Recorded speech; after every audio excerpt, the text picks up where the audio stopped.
여러분 안녕하세요. 모두 반갑습니다. 제 이름은 김영국입니다. 저는 국내외에서 40여 년간 한국어를 가르쳐 왔으며 지난 20년간 동남아시아, 터키, 유럽 여행을 인솔했습니다. 누군가는 여행이란 죽어보지 않고도 새로운 삶을 살아보는 것이라고 했습니다. 그래서 매 수업 마지막에는 제가 여행을 인솔했던 지역 중 터키의 사진부터 먼저 보여드리려고 합니다. 여러분들이 힐링하시는 데 도움이 되시기 바랍니다. 한 나라의 문화를 종합적으로 이해하는 것은 쉽지 않습니다만 이 코리안 컬처에서는 한국 문화의 바탕이 되는 것들에 대해서 같이 생각하고 정리해 보려고 합니다. 한국 문화를 다루기 전에 먼저 문화란 무엇인가 에 대해 생각해보고 그 다음에는 한 문화에 가장 결정적으로 영향을 주는 것이 무엇인가를 따져보고자 합니다. 제레드 다이아몬드는 총균세라는 책에서 종족마다 다른 역사가 전개된 이유는 환경의 차이 때문이지 종족 간 생물학적 차이 때문이 아니다라고 하였습니다. 예를 들어 아메리카 대륙은 동서가 좁고 남북이 길어서 즉 위도에 따른 식생의 차이가 심해 상호작용의 기회가 적은 폐쇄적 대륙이었다는 점, 그래서 유라시아, 유럽, 아시아 대륙에 비해 발전할 기회가 없었다는 것도 결국 자연적 환경이 한 사회의 발전을 지배한다는 뜻입니다. 그러므로 문화란 자연적 환경에 적응하여 살아남기 위한 인간의 노력과 그 결과라고 얘기할 수 있는데 인간에게 가장 큰 영향을 끼치는 자연적 제약은 바로 기후입니다. 그래서 기후 구분에 일반적으로 사용되는 쾌펜가이거의 기후 구분을 보고 그 기후에 의해 제약받는 인간의 주식, 쌀과 밀에 대해 그리고 쌀과 밀의 차이가 어떤 사회의 차이를 만들었는지 또 농사를 짓지 못하는 유목민족과는 어떤 관계인지를 정리해 보려고 합니다. 또한 계절풍 지역인 동아시아에서의 주식인 쌀과 정치 권력의 관계 그리고 동아시아 한자 문화권의 특징을 알아보려고 합니다. 그럼 먼저 문화에 대한 동서양의 차이를 보겠습니다. 먼저 서구라고 하는 것은 서구라파를 줄임말입니다. 구라파란 오이로빠를 한자로 표기한 것입니다. 라틴어 쿨투스는 영어 컬티베이트에 해당되는 것으로 경작하다라는 뜻입니다. 결국 쿨투스란 인간의 힘이 자연에 작용하여 뭔가 새로운 것이 나온다는 뜻입니다. 그래서 컬처란 인간이 만들어낸 것으로 자연 상태와 대립되는 모든 것, 즉 자연 상태가 아닌 것은 모두 다 컬처라고 보는 것이죠. 그러면 동아시아에서는 어땠느냐? 이 한자 문화권에서는 문자의 사용, 기록이 바로 문화다라고 보는 것 같습니다.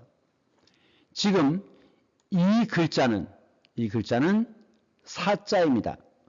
사의 뜻은 기록이죠. 지금 여기 보시면 요 손으로 붓을 잡고 종이에 뭔가를 쓰는 모습입니다. 그래서 그 기록을 담당하는 관리를 사관이라고 했습니다. 그 다음 역사, 히스토리라는 건 뭐냐? 지금 이 아래에 있는 이 모습은 발입니다. 즉 발로 밟다는 뜻이죠.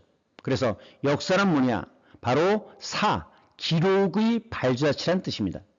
무교사회의 영향이 강했던 초기 역사에서는 학식과 덕망이 높은 여자가 기록을 담당했습니다. 그래서 학식과 덕망이 높은 여자를 여사라고 합니다. 여자 기록자란 뜻이죠. 여사. 그래서 만화 중에 순악질 여사라고 하는 만화가 있는데 그 순악질 여사는 여사가 아닌 거죠. 결국 동아시아에서는 누적된 기록, 이것을 문화라고 보는 것 같습니다. 물론 서양에서도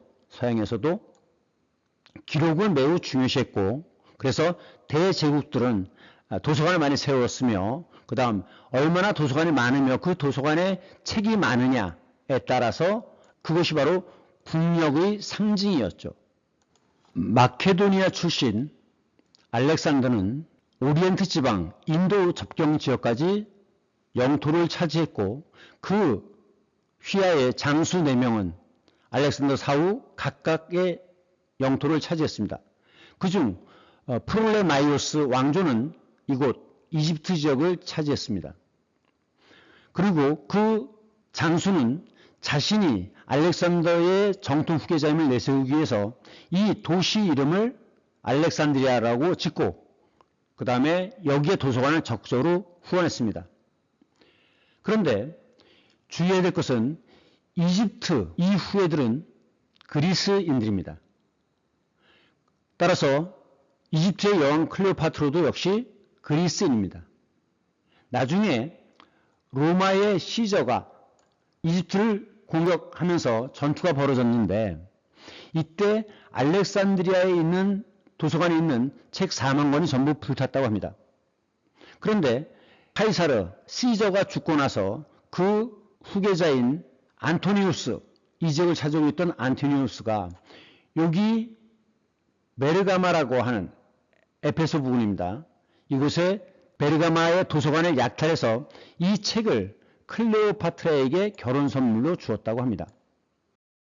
서양 문화를 설명할 때 이 그리스를 빼놓고는 서양의 역사를, 문화를 이야기하기가 어렵죠. 이 그리스는 스파르타가 지배하던 지역, 이곳을 제외하고는 평야지대가 없습니다. 모두 산이 높고 바위가 많으며 경사가 매우 급합니다. 즉 곡식을 키울 땅이 없습니다. 그래서 고대 그리스인들은 바위 틈까지 올리브를 심고 그 기름을 짜내서 지중해 곳곳을 돌아다니며 무역을 하고 지중해 곳곳에 그리스의 도시를 세웠습니다. 그리스의 도시를 폴리스라고 하죠. 그리스인들은 아테네 신이 자기들에게 올리브 나무를 선물로 주었다고 믿고 있죠. 이 올리브 나무를 한자로 감람이라고 합니다. 그래서 이제 성경에 보면 감람나무라고 나오는데 바로 이 감람나무라고 하는 것은 올리브 나무입니다. 그리고 과학 시간에 감람석이라는 낱말이 나오는데 이 감람석은 올리브의 열매처럼 짙은 녹색의 돌이기 때문에 감람석이라고 합니다. 어쨌든 고대 그리스인들은 지중해 곳곳에 폴리스를 건설했는데 폴리스는 도시란 뜻입니다. 아테네의 아크로폴리스라고 들어보셨죠?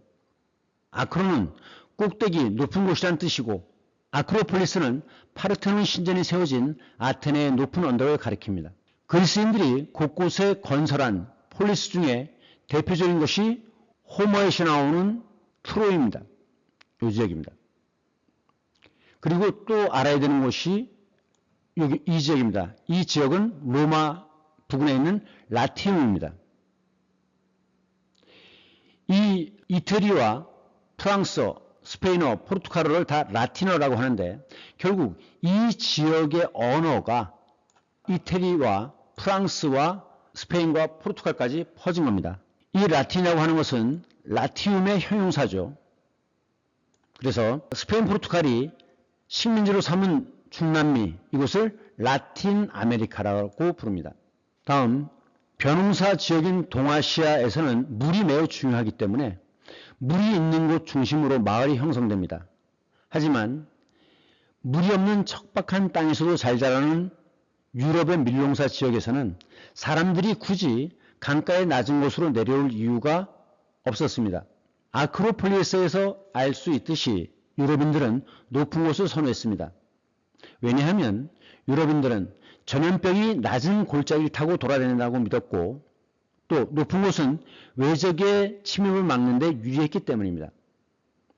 유럽 여행을 해보면 산 꼭대기에 들어선 마을들을 지금도 많이 볼 수 있습니다. 높은 곳을 오르내리기 힘들지 않냐고요? 귀족들은 말을 타고 다니죠. 농노는 내 알 바 아니고요. 중세시대 때 쓰였던 이 농노란 말은 반은 농민이지만 반은 노예의 상태였기 때문에 농노라고 부릅니다. 그럼 그리스 폴리스와 관련이 깊은 지역을 확대 지도로 다시 확인해 보겠습니다. 제 아래쪽 이곳은 오스만 터키 전에 셀축 터키의 중심지였던 셀축입니다. 그리고 이 해안가 쪽 여기가 에페소입니다. 이곳은 사도 요한이 성모 마리아를 모시고 와서 성모 마리아가 이곳에서 승천했다고 하는 지역입니다. 그리고 이 지역은 베르가마입니다.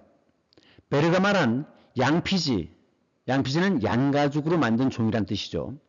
이집트에서 책을 만드는데 파피루스가 필요한데 이 파피루스가 부족하게 되니까 파피루스의 해외 수출을 금지시켰습니다. 그래서 이 에페소에서는 양가죽으로 파피루스를 대체하게 됩니다. 양피지를 대량으로 생산했던 지역이기 때문에 지역 이름이 베르가마입니다. 그런데 독일 베를린 박물관 섬에는 페르가몬 박물관이 있습니다.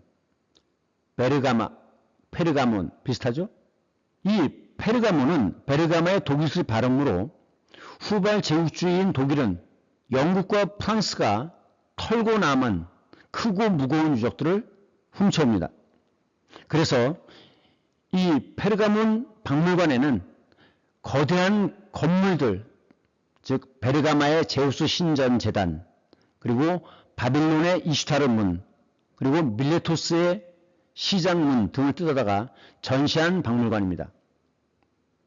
그 다음 여기는 트로이입니다.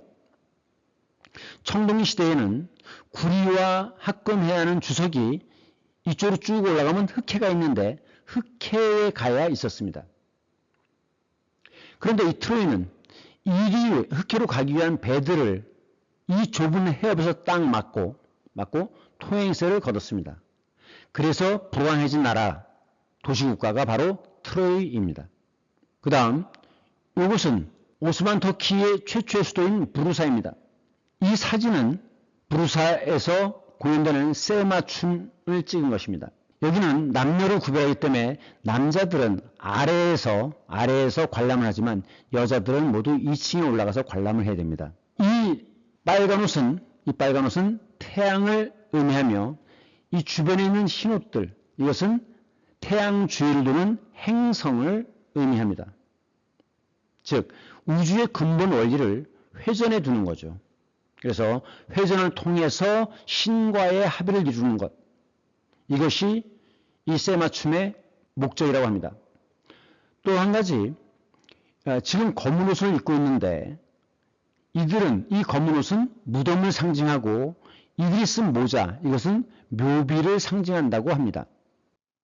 그럼 정리해 보겠습니다. 보통 정신적 차원으로 얘기할 때는 문화라고 하고 물질적 차원으로 구분할 때는 문명이라고 합니다.